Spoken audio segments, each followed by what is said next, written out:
नमस्कार दोस्तों, मैं दीपक शर्मा फिर से हाजिर हूँ एक नया वीडियो लेकर के।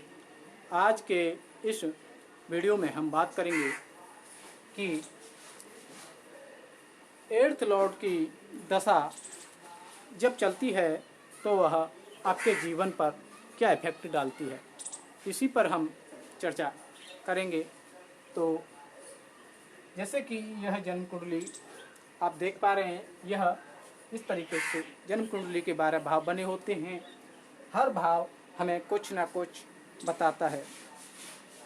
अब जैसे कि यह प्रथम भाव आप जो देख रहे हैं, ये हमारा प्रथम भाव होता है। यहाँ से हम गिनेंगे तो 1 2 3 4 5 6 7 और ये 8, यानी कि 8वें भाव की हम बात कर रहे हैं। तो इस भाव की हम बात करेंगे तो अष्टम भाव से क्या क्या चीज़ों का विचार होता है, सर्वप्रथम तो यह जानते हैं, क्योंकि यह बेसिक ही आपको हरित में काम आता है। सारा कुछ इसी के ऊपर टिका होता है। चलिए इसी पर चर्चा करते हैं और आपको बताते हैं कि अष्टम भाव आपको किन चीज़ों के बारे में बताता है। अष्टम भाव आपका दुख, अष्टम भाव आपका पीड़ा, अष्टम भाव आपका कष्ट, अष्टम भाव आपकी मानसिक चिंता, अष्टम भाव आपकी बड़ी दुर्घटना, अष्टम भाव आपका बड़ा रोग, अष्टम भाव कलेश। अष्टम भाव से हम ससुराल का भी विचार करते हैं। अष्टम भाव आपका गुप्त स्थान है। अष्टम भाव से गूढ़ विद्याओं का अध्ययन होता है, या कहें कि इससे हमें पता चलता है।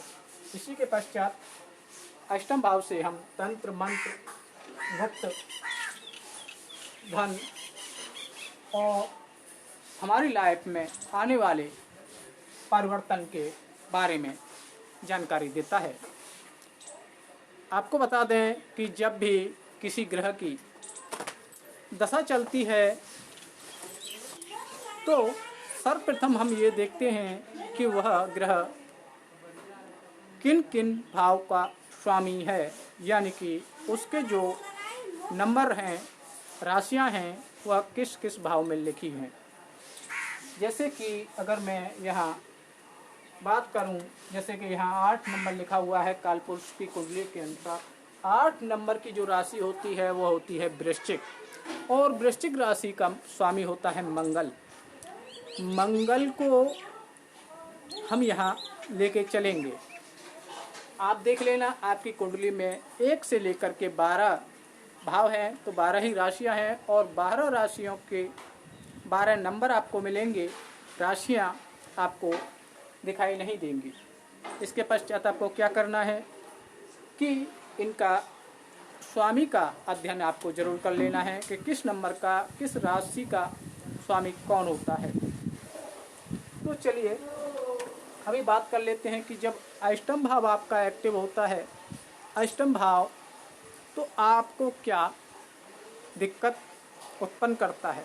आपको मैं फिर से बता दूं कि जन्म कुंडली के 3, 6, 8 और 12 भाव जो हैं, यह भाव हमारी जन्म कुंडली के अच्छे भाव नहीं होते।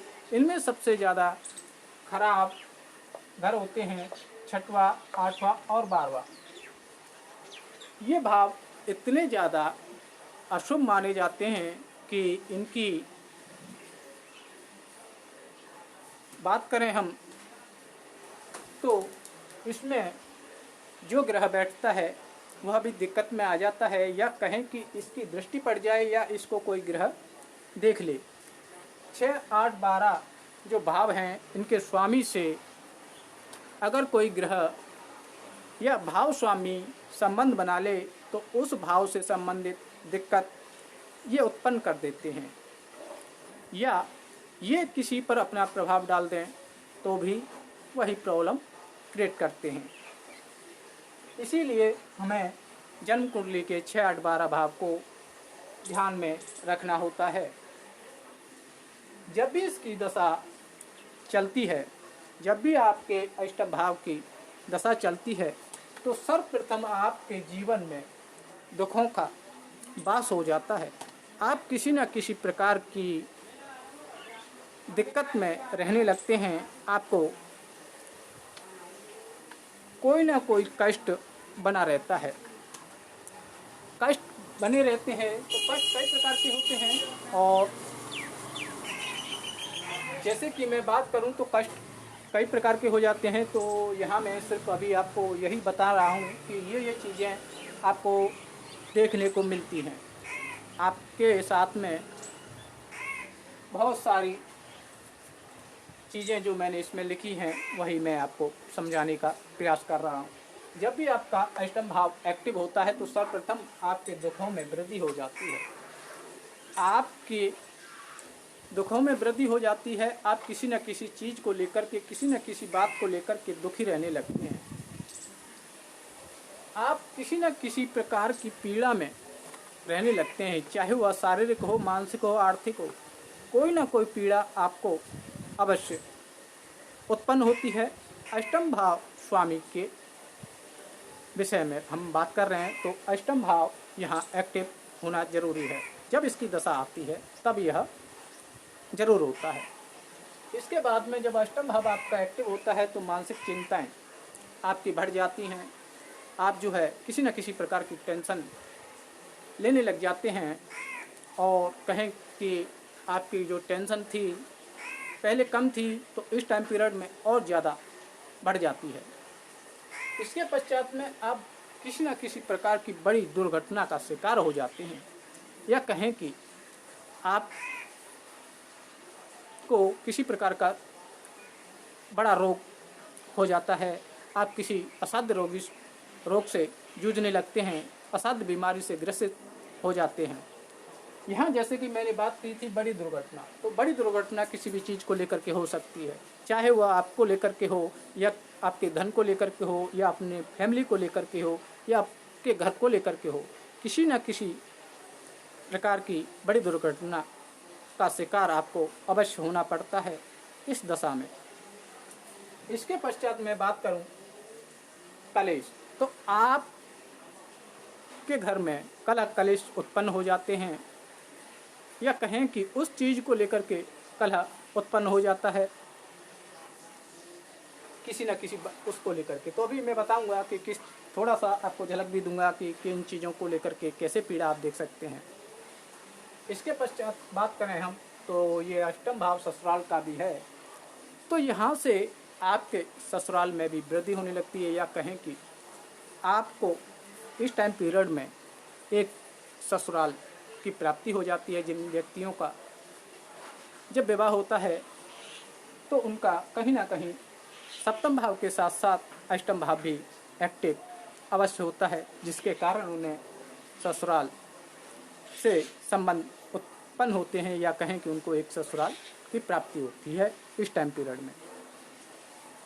यह गुप्त स्थान भी है, तो यहाँ से हम बात करें गुप्त स्थान, तो गुप्त स्थान होने की वजह से यहाँ से आपको तरह तरह के, जैसे कि अपना तंत्र, मंत्र, यंत्र और ज्योतिष, रिसर्च, CID, बहुत सारी चीज़ें हैं। किसी न किसी प्रकार का रिसर्च यहाँ आपके जीवन में चल रही होती है। यहीं से हम बात करें तो कहीं ना कहीं आपके गुप्त शत्रु, गुप्त धन का मिलना, तो ये कैसे, ये सारा कुछ कहीं ना कहीं से आपको गुप्त चीज़ें जो हैं वह प्राप्त होती हैं। आप उस चीज़ से जुड़े होते हैं। जैसे कि मैं बात करूं गुप्त की, गुप्त धन की, तो गुप्त धन का, तो गुप्त धन आपको कब मिलेगा, या कहें कि आपको इस टाइम पीरियड में, जैसे कि अभी मैंने बात किया था कि गुप्त धन, अष्टम भाव यहाँ है, अष्टम भाव है गुप्त स्थान, और यह अपना जो है दूसरा भाव ये होता है हमारा धन का।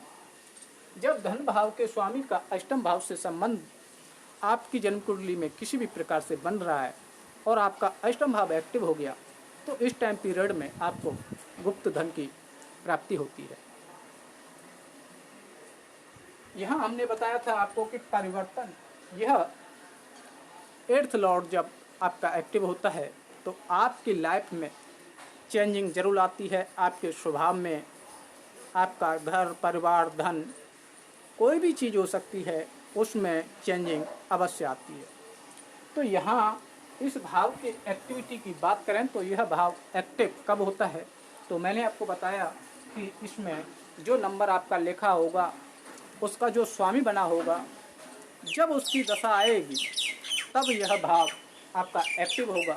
दूसरी सिचुएशन ये बनती है कि आपके अष्टम भाव में कोई भी ग्रह बैठा होगा, जब उसकी दशा आएगी तो भी आपका ये अष्टम भाव एक्टिव होगा। और अष्टम भाव जब एक्टिव होगा तो ये सारी चीज़ें, या कहें कि इनसे जुड़ी हुई चीज़ों में आपका वृद्धि होगा। तो यह सूत्र जो मैंने बताया कि किसी भी ग्रह की दशा जब चलती है तो उन भाव संबंधित चीज़ों में आपके वृद्धि होने लगती है। उन संबंधी, जैसे कि यहाँ हम बात करें प्रथम भाव की, तो प्रथम भाव अपना होता है नेम फेम और स्वास्थ्य का। जब इसकी दशा आएगी, हमारे लग्नेश की दशा आती है, तो हमें नेम फेम की प्राप्ति होने लगती है, हमारे नेम फेम में वृद्धि हो जाती है, हमारा स्वास्थ्य जो है वह स्ट्रांग हो जाता है।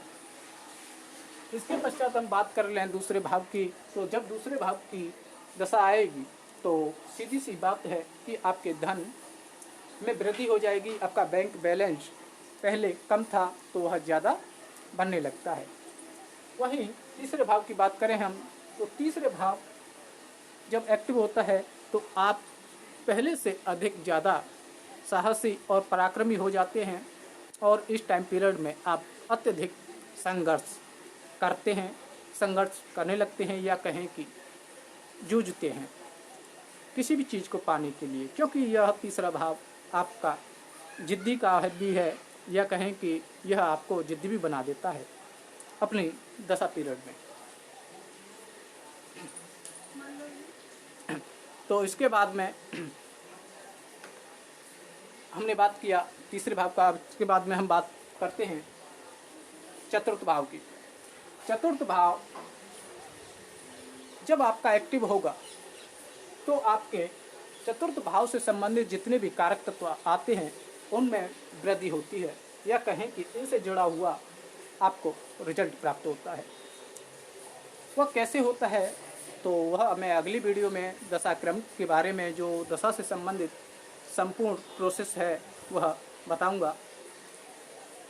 तो आज के लिए इतना ही। अगर आपको यह हमारा वीडियो पसंद आए तो इसको लाइक अवश्य करें, शेयर करें और अन्य लोगों तक भी पहुंचाएं। आशा करता हूं आपको यह समझ में आया होगा। अगर आप हमारे YouTube चैनल पर नए हैं तो इस YouTube चैनल को सब्सक्राइब अवश्य करें। तो आज के लिए इतना ही, फिर मिलेंगे, धन्यवाद।